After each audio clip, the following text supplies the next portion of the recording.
It is Saturday, August 23rd, 2025, and this is another episode, or session, I should say, of $5 in the World.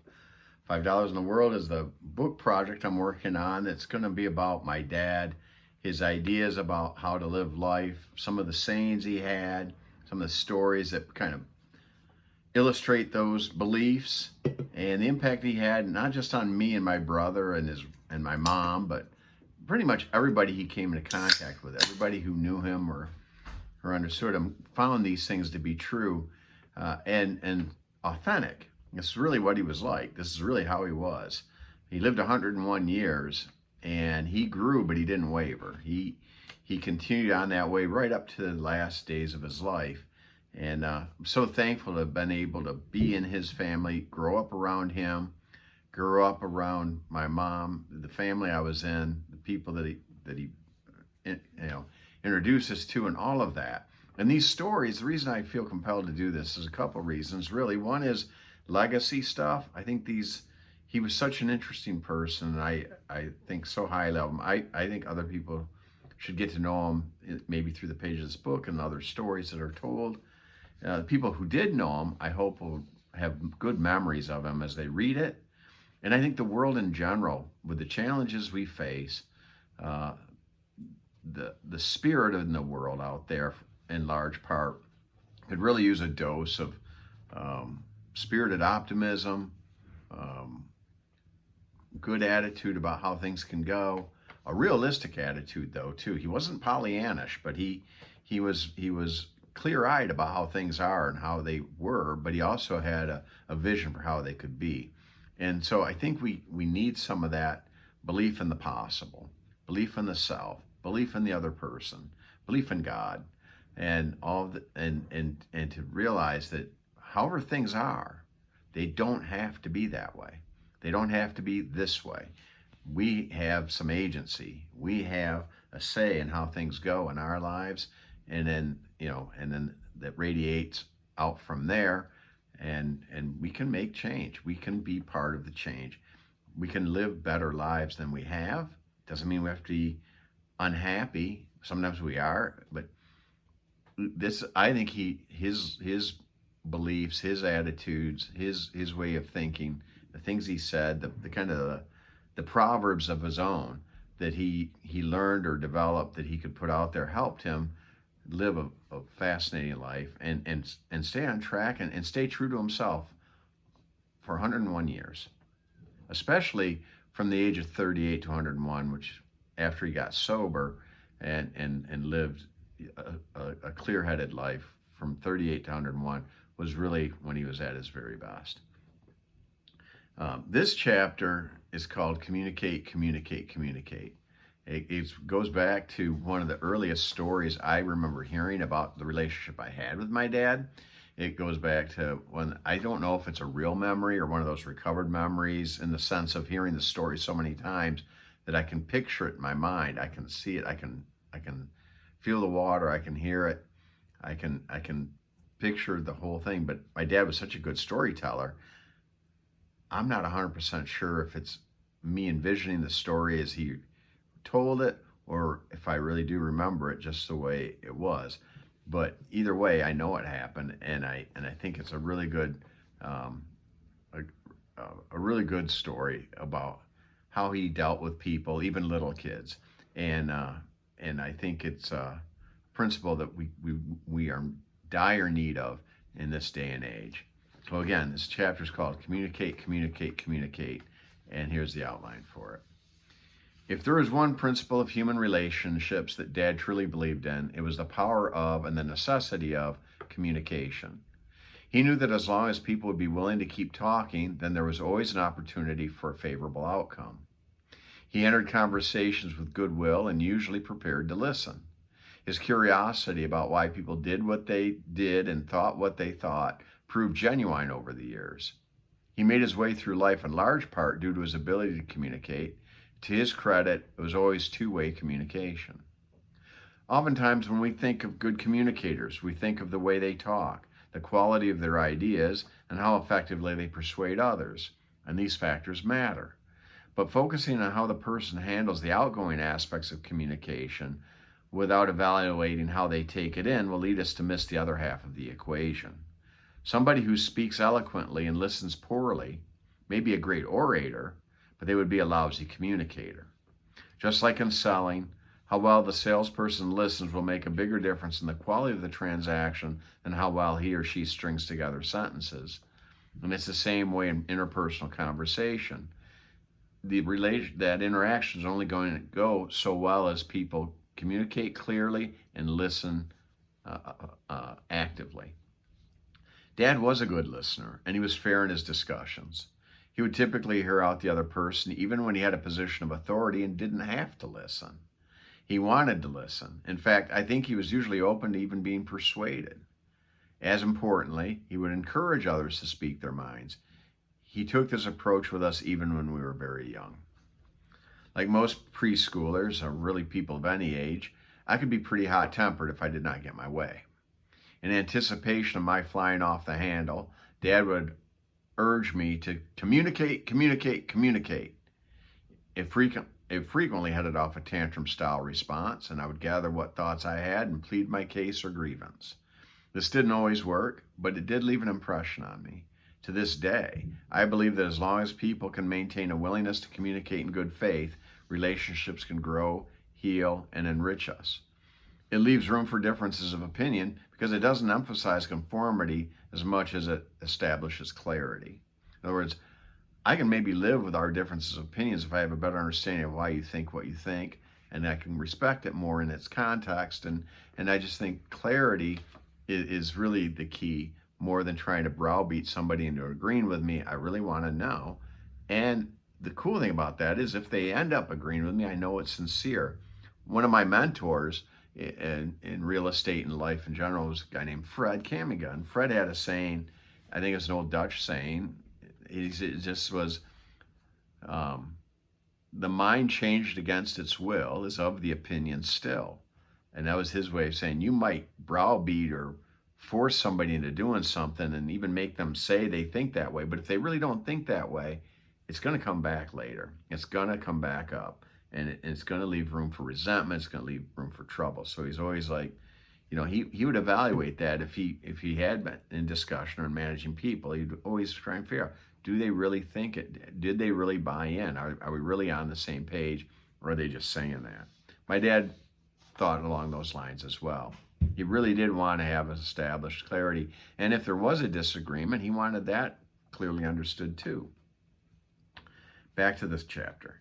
I've seen people change their position or soften it because in the course of saying it out loud in a conversation, it doesn't sound as convincing as it does in one's own mind. I've made changes in my position for this reason. It is common to find out there is more we agree about than disagree about once we truly understand what the other person means by the words they're using. There are a lot of buzzwords in our speech, aren't there? There are a lot of words carrying a lot of heavy freight of meaning.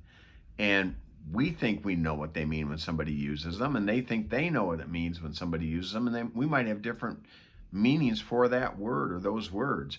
And if we're reacting what we think the person means without clarity about what it is they do mean by saying it, it can lead to all kinds of trouble. You especially see this in politics, economics, religion, or even relationship conversations where we just think we know what the other person means without actually asking them or actually listening to what it is they really mean by that. And that's a great time to stop the conversation if it feels like it's going off the rails and say, wait a minute, what do you mean when you say that word? Okay, that kind of thing. Clarity is essential to any kind of healthy relationship or any kind of meaningful discussion. And if we aren't willing to communicate in the two-way fashion, speaking clearly and listening intently, we're going to have a whole lot of misunderstandings and disagreements that probably don't have to happen.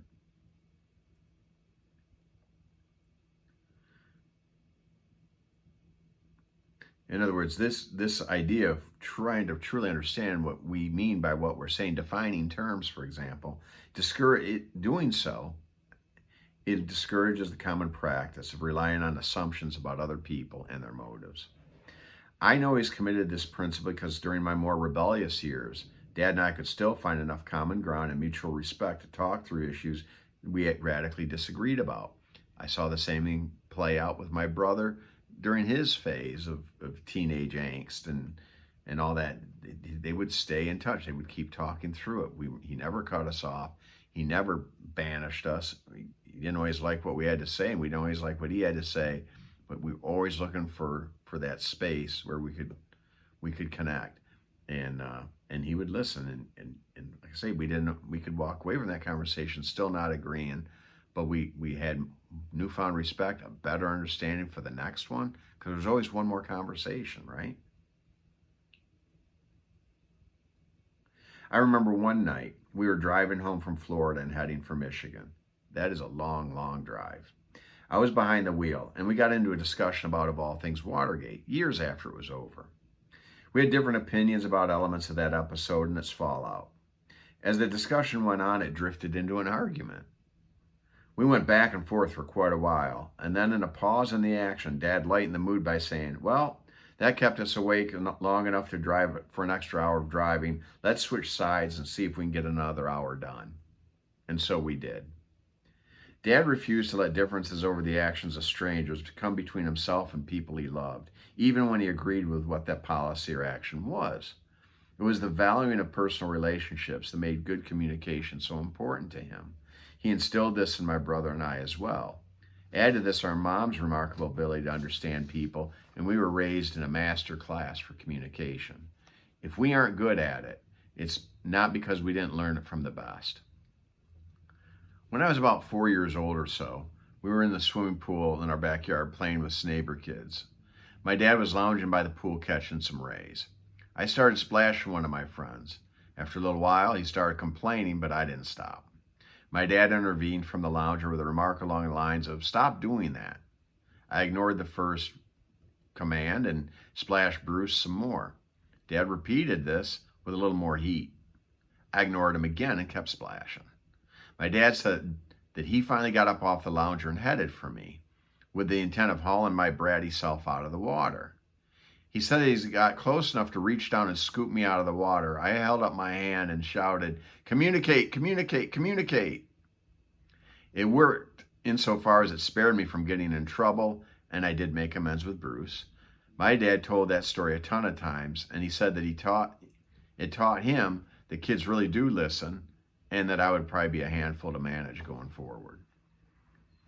You know, in a world that celebrates canceling unwelcome opinions, cutting people out of their lives over aggravating ideas, and the increasing social isolation and social media tribes, the call to communicate, communicate, communicate is more urgent than ever before. We don't have to agree on everything. The world's big enough for different opinions and practices.